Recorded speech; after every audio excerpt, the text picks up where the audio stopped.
Cerita dimulai dengan memperlihatkan seorang lelaki yang meminta temannya agar komputernya diperiksa, dikarenakan ada masalah. Lalu teman wanitanya ini berkata kalau komputernya ternyata dimasuki virus. Sontak saja lelaki ini panik karena di situ terdapat file-file pentingnya, terutama disertasi kuliahnya, yang padahal akan diperiksa dalam 3 hari ke depan. Temannya lalu berkata, "Tetap tenang, karena di sini bukan cuma kamu sendiri, tapi ada kami yang akan membantumu membuatnya lagi." Oh iya, lelaki tadi itu bernama Fahri, yang merupakan tokoh utama dalam film ini. Dia adalah seorang mahasiswa dari Indonesia yang belajar di Al-Azhar, Mesir. Fahri juga adalah seorang yang taat beragama, sehingga banyak mahasiswi Al-Azhar, termasuk juga dari Indonesia, suka kepadanya. Organisasi ini ibaratnya api unggun. Anggotanya adalah kayu bakar. Kenapa juga ya orang kaya? Sebagai organisasi, kita harus memiliki kebersamaan yang kuat. Salah satunya adalah Nurul. Ia adalah pelajar dari Indonesia yang merupakan anak dari kiai ternama. Siapapun bisa menjadi jodohmu. Karena banyaknya yang suka sama Fahri, sampai-sampai ia berkali-kali dikirimkan surat dari mereka. Namun Fahri selalu memberinya kepada gurunya, yaitu Syekh Utsman. Gurunya lalu mengatakan ke Fahri agar segera menikah. Karena menikah itu bukan cuma sekedar menyempurnakan separuh agama, tetapi menghindari fitnah.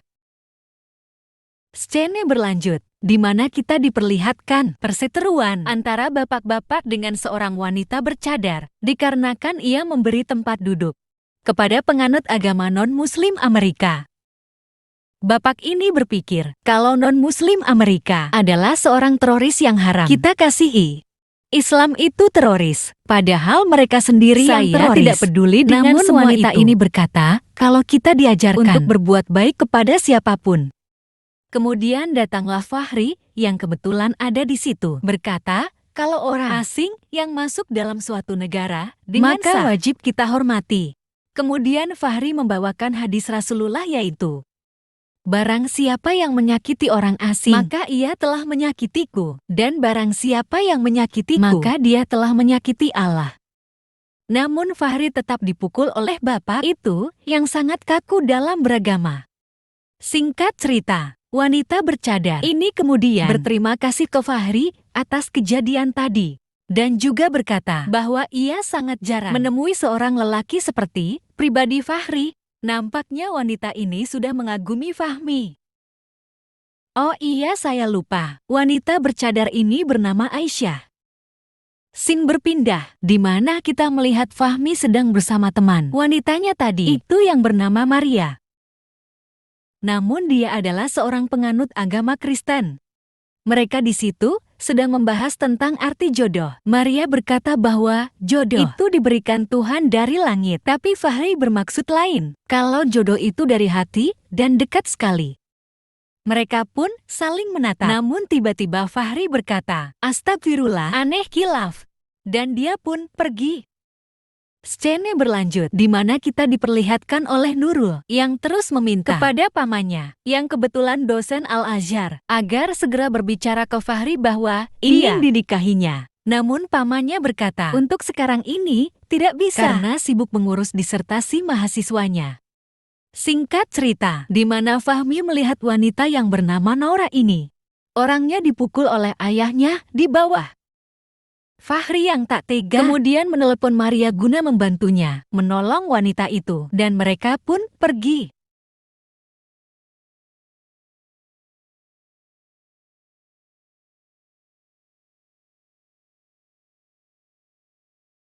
Esok pagi, terlihat ayah Naura yang bertanya ke orang-orang dengan nada marah tentang keberadaan anaknya, namun tidak ada satupun yang tahu. Ternyata Naura sudah dibawa di asrama. Nurul lalu bercerita tentang dirinya, bahwa ia ingin dijual oleh ayahnya menjadi pelacur. Dan Naura juga berkata kalau ayahnya itu bukanlah ayah kandungnya, makanya ia terus disiksa. Fahri yang mendengar itu kemudian bertemu dengan seniornya dan meminta bantuan kepadanya agar Naura dicarikan orang tuanya. Singkat cerita, akhirnya mereka pun dipertemukan.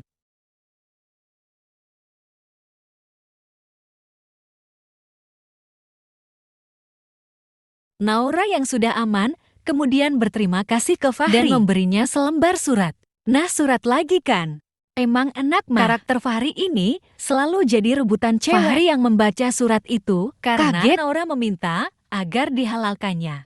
Scene berpindah di sebuah tempat, di mana Fahri dimintai keterangan tentang bagaimana derajat perempuan dalam Islam. Fahri menjawab, kalau perempuan itu sangat-sangat dihormati, apalagi surga di bawah telapak kaki ibu. Kemudian penanya ini berkata, bagaimana jika ada laki-laki memukul wanita? Bukankah itu diizinkan dalam Al-Quran? Fahri menjawab, banyak orang yang menyelewengkan ayat itu, padahal maksudnya adalah, jika wanita melanggar aturan pernikahan, pertama harus dinasihati, kemudian diberi peringatan, lalu pada akhirnya dipukul. Itu pun bukan pada mukanya dan tidak berniat untuk menyakitinya. Aisyah yang kebetulan bersama pamannya itu pun berpamitan, namun mereka saling tatapan, yang mana nanti akan saling jatuh cinta. Scene berlanjut, terlihat Fahri menemui gurunya dan kembali memberikan surat kepadanya yang kebetulan tadi dari Naura. Gurunya yang melihat itu lalu berkata, kamu boleh menolaknya jika tidak mau. Kemudian juga gurunya berkata, kalau muridnya sedang mencarikan jodoh untuk keponakannya dan meminta Fahri agar taaruf kepadanya jika serius.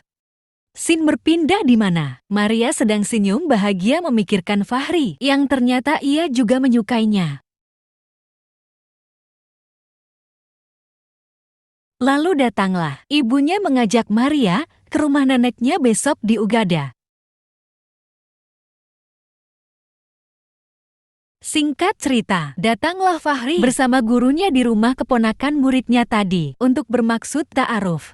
Namun Fahri berkata kalau dirinya hanyalah seorang anak pedagang. Tapi gurunya berkata bahwa pernikahan itu adalah salah satu pembuka rezeki. Jadi tetaplah tawakal. Lalu datanglah yang ditunggu-tunggu dan ternyata wanita yang dimaksud itu adalah Aisyah sendiri yang awalnya Fahri sudah mengenalnya. Sebagai seorang yang mengikuti ajaran agama, Aisyah pun membuka cadarnya agar dilihat wajahnya oleh Fahri, calon suaminya. Fahri yang matanya tak berkedip dibuatnya. Sudah bisa kita duga bahwa Aisyah pasti cantik orangnya karena di mana-mana tuh yang namanya Aisyah rata-rata berwajah cantik enjai. Singkat cerita mereka pun akhirnya menikah.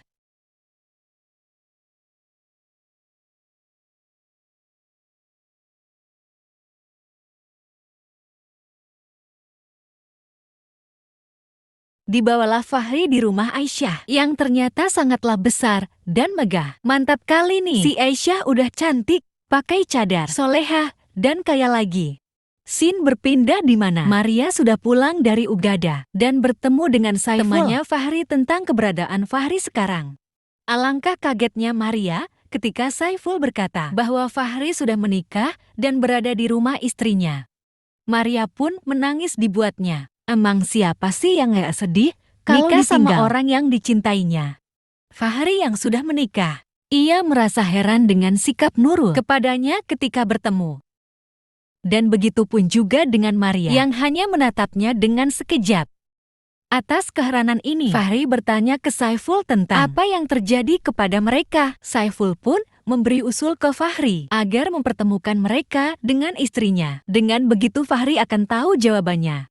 Sebelum berpindah ke situ, kita diperlihatkan Maria yang terus bersedih tak terhenti atas pernikahan Fahmi. Sampai-sampai ia mimisan. Bahayakan coy, kalau kekasih ditinggal nikah. Singkat cerita, bertemulah Nurul dengan Aisyah, yang mana kelakuan Nurul memberi jawaban ke Fahri bahwasanya Nurul marah atas pernikahannya. Kita kan tahu kalau Nurul juga suka sama Fahri. Berlanjut, ketika Maria pulang dari tempatnya tadi dengan hati yang begitu sakit, tiba-tiba datang mobil yang sengaja menabraknya sampai ia masuk di rumah sakit.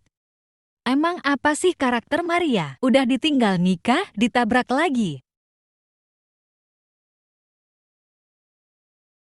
Skene berikutnya kita diperlihatkan di kantor polisi di Mesir di mana di situ Naura dan ayahnya berada. Ayahnya yang kelihatan marah ternyata melaporkan kasus pemerkosaan terhadap anaknya dan meminta agar segera ditangkap pelakunya. Kita kembali ke Fahmi yang didatangi oleh keluarga Nurul yang bercerita bahwasanya Nurul kehilangan cahayanya. Cahaya apa tuh? Ternyata maksudnya mereka adalah meminta Fahmi agar menikahi Nurul alias berpoligami.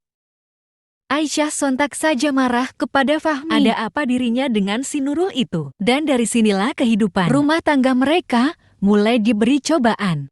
Di sela-sela pembicaraannya, tiba-tiba terdengar ketukan pintu dari bawah. Fahri pun mengeceknya dan ternyata itu kedatangan polisi yang membawa surat bahwasannya Rahmi dituduh dalam kasus pemerkosaan Naura. Fahmi yang tak tahu menahu langsung marah dan berkata, fitnah.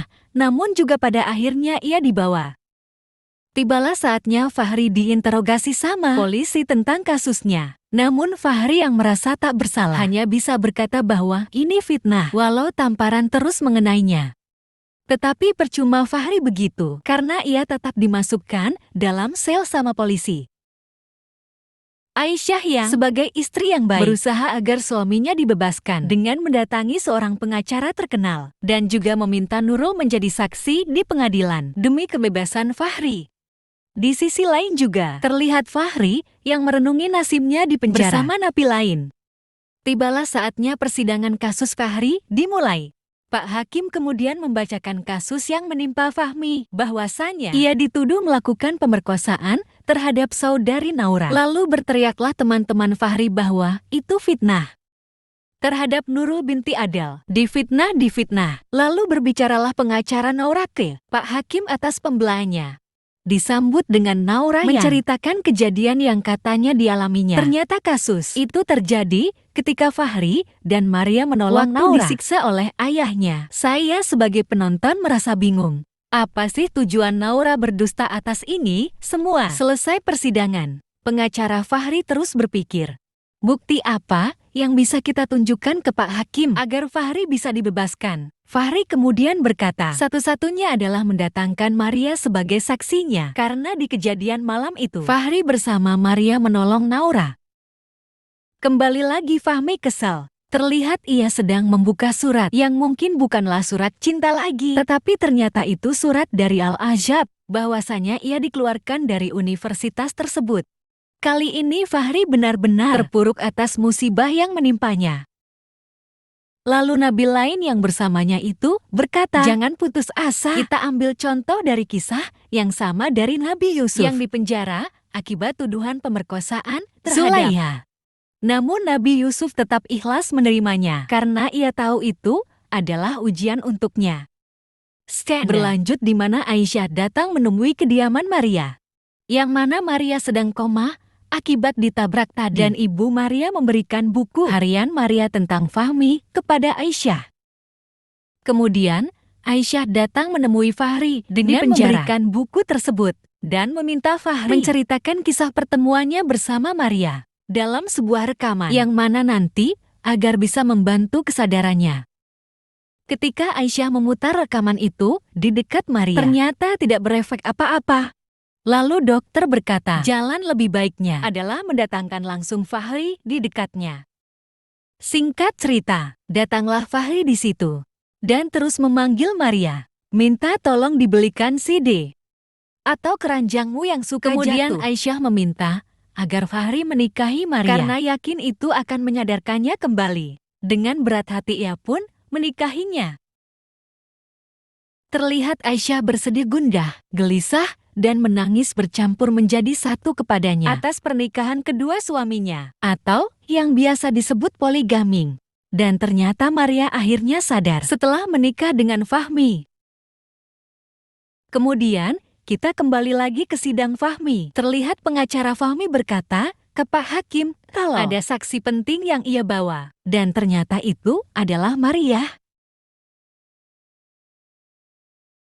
Kali ini Naura kelihatan gelisah karena tahu kebohongannya akan segera terbongkar. Maria pun memberikan persaksiannya. Dan karena tak tahan, akhirnya Naura mengakui kebohongannya dan berkata bahwa yang memperkosanya adalah ayahnya sendiri. Maksud saya adalah ayah angkatnya. Kali ini juga kita tahu alasan Naura memfitnah Fahri. Bahwasanya ia kecewa karena suratnya tidak dibalas. Sampai segitunya. Ya hati-hati kalian para cowok yang nggak balas pesan ceweknya. Dan akhirnya Pak Hakim menyatakan bahwa Fahri secara resmi bebas dari tuduhan. Terbebas dari tuduhan.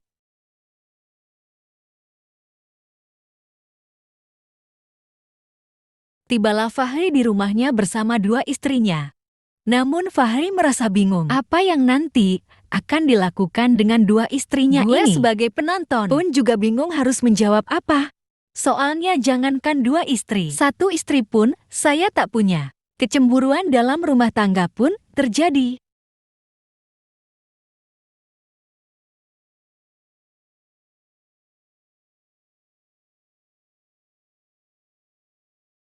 Dan yang tak sanggup atas semua ini adalah karenanya Aisyah. Dia ingin pergi sementara ke rumah pamannya untuk belajar menerima keadaan ini.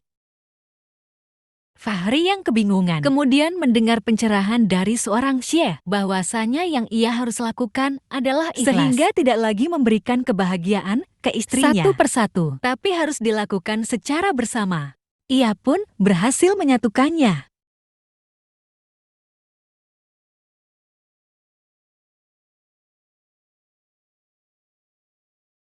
Di tengah-tengah kebersamaannya, tiba-tiba Aisyah merasa kesakitan atas kandungannya, dan dia pun dibawa ke dokter. Namun Maria tak disadari bahwa ia juga ternyata mengalami kesakitan akibat penyakit yang dideritanya. Tibalah Maria di rumah dan meminta maaf ke Fahri, juga ke Aisyah, karena mungkin merasa umurnya sudah tidak lama lagi kemudian. Maria meminta Fahri agar diajari pelaksanaan salat karena memang ia sudah masuk Islam sejak pernikahannya dengan Fahri.